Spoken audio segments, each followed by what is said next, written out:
မင်္ဂလာပါကျွန်တော်ဒေါက်တာရဲပါကျွန်တော်ပြန်တွေ့ကြပြန်နော်ဒီနေ့မှာလည်းကျွန်တော်က skin top program အတွက် bioderma page မှာပေးထားတဲ့မိကုန်းလေးတွေကမိကုန်းတချို့ကိုဖြေသွားပေးမှာဖြစ်ပါတယ်โอเคဒါဆိုကျွန်တော်ဒီနေ့ရဲ့ပထမဆုံးမိကုန်းလေးကိုတွားကြည့်လိုက်အောင်နော်ဒါဆိုတီဇွန်တစ်ဝိုက်မှာအစီပြန်ပြီးတော့ချွေးပေါက်ကျဲတယ်စားဝက်ချန်စီဘူးလေးတွေဘယ်ရောင်လေးကောင်းမလဲရှင်တဲ့โอเคဆိုတော့သူကကြတော့အဓိကပေါ့နော်ဒီတီဇွန်တစ်ဝိုက်မှာအစီပြန်တယ်နောက်ကစားဝက်ချန်လေးရှိတယ်နောက်ကကျအစီဘူးလေးလည်းရှိတယ်ပေါ့နော်အဲ့တော့ကြောင့်မို့လို့ကျွန်တော်ကရွေးပေးရမယ်ဆိုရင်တော့ကျွန်တော်ဒီ bioderma series တွေကအစိမ်းအောင် series ဖြစ်တဲ့ကျွန်တော်တို့ဒီပေါ့နော် CBN series ကိုရွေးပေးခြင်းတယ်ပေါ့နော်အစီကန်တာတက်တာဖို့အတွက်ဆိုရင်တော့ကျွန်တော်ကဒါပထမဆုံးအနေနဲ့ကကြတော့ clean water လေးကိုရွေးပေးရမယ်နော်အဲ့တော့ဒီ CBN H2 ဆိုရင်ကျွန်တော်တို့ဒီအစီကိုဖယ်ရှားပေးတဲ့ zinc ပါတယ်နောက်ကကျတော့ကျွန်တော်ဒီ pH balance ကိုထိန်းထားပေးရဖြစ်တဲ့ကြောင့်မျက်နှာသားကိုအရန်6ပြသွားအောင်ဖြစ်လို့တဲ့ကျွန်တော်ဒီမျက်နှာမှာရှိတဲ့အညစ်အကြေးလေးအစီကိုသူကတန့်စင်ပေးနိုင်တယ်ပေါ့နော်နောက်တစ်ခုကကျတော့ကျွန်တော်ဒီ CBN gel mousse တွေကိုယူပေးမယ်ပေါ့နော်ဘာဖြစ်လဲဆိုတော့အဓိကသူ့မှာကျွန်တော်ဒီရေပြားအတွင်းပိုင်းထိကိုသူကတန့်စင်ပေးနိုင်တဲ့ copper sulfate ပါတယ်နောက်ကကျတော့ဒီအစီကိုထိချုပ်ပေးနိုင်တဲ့ zinc sulfate ပါတယ်ပေါ့နော်အဲ့အတွက်ကြောင့်မလို့သူကမျက်နှာမှာရှိတဲ့အစီတွေကိုသူကတိတတာတက်တာစေရပေါ့နော်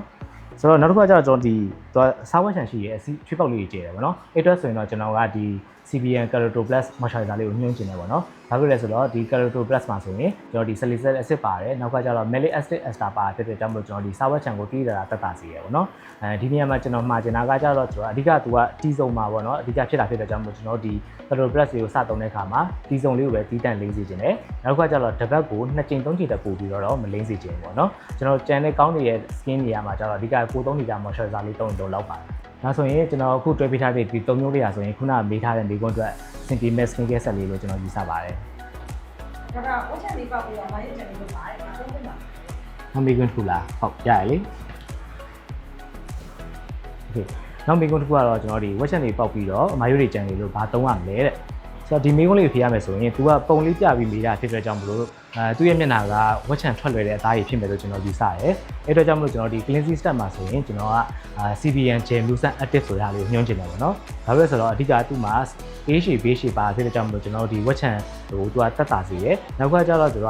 အစီကိုထိမ့်ပြနိုင်တဲ့ zinc ပါဖြစ်တဲ့ကြောင့်မလို့သူကကျွန်တော်ဒီပေါ်မျက်နှာသားရည်အရန်6တွေ့သွားအောင်မချစ်တဲ့နဲ့ကျွန်တော်တို့ဒီရေတက်ကိုထိန်းထားပေးနိုင်တယ်ပေါ့နော်။ moisturizer step အနေနဲ့ဆိုရင်တော့ကျွန်တော်ကဒီ CBN Kerato Plus ကိုညွှန်းချင်တယ်ပေါ့နော်။ဘာလို့လဲဆိုတော့ဒီ Kerato Plus မှာ salicylic acid ပါတယ်နောက်က malic acid ester ပါတာဖြစ်တဲ့ကြောင့်မလို့ကျွန်တော်တို့ဒီဝက်ချန်နဲ့အမားကြီးကိုသူကတက်တာကြော့ပါစေရပေါ့နော်။ဒါပေမဲ့ကျွန်တော်တို့ဒီ gel mousse active နဲ့ Kerato Plus တွဲသုံးတဲ့အခါမှာတတိတာစေချင်တာကကြတော့သူက exfoliating effect ပါတာဖြစ်တဲ့ကြောင့်မလို့ကျွန်တော်တို့ဒီတစ်ပတ်ကို2ကြိမ်3ကြိမ်တက်ပို့ပြီးတော့မသုံးစေချင်ဘူးပေါ့နော်။နောက်တစ်ခုအနေနဲ့ကကြတော့ကျွန်တော်တို့ဒီမျက်နှာသားရည်ဒီ3ရင်3ရင်နဲ့မှာအသားရည်6လာတယ်ဆိုရင်တော့ကျွန်တော်တို့ဒီ moisturizer set လေးကိုပြန်ပြောင်းသင့်တယ်လို့ကျွန်တော်ယူဆပါတယ်။ဆိုတော့ခုနနှစ်ခုဆိုရင်ကျွန်တော်တို့ဒီပေါ့နော်ကိုယ့်ဘာကိုအိမ်မှာ skin care လေးလုပ်လို့ရတယ်။အဲ့တော့ဒီအမဲဆက်တွေပုံမဆိုးအောင်ဆိုရင်ကျွန်တော်က sunscreen လေးပဲဖြစ်မနေသုံးစေချင်တယ်ပေါ့နော်။ဒါပေမဲ့အခုကိုယ့်ဘာကိုအိမ်မှာခဲလုပ်နေတယ်မှာမတက်တာဘူးဆိုရင်တော့ကျွန်တော်တို့ဒါစေကန်းပြပြီးတော့ treatment လေးလုပ်ဖို့ကျွန်တော်တိုက်တွန်းချင်ပါတယ်။ဆိုတော့ဒီနေ့ရဲ့ဗီဒီယိုလေးကဒီလောက်ပါပဲနောက်ထပ်သိချင်တဲ့မေးခွန်းလေးတွေရှိရဆိုရင်ဒီဗီဒီယိုလေးအောက်မှာ comment လေးမှတ်ပြီးတော့မေးထားလို့ရပါတယ်ကျွန်တော်နောက်ဗီဒီယိုလေးမှာပြန်ဖြေပေးသွားပါမယ်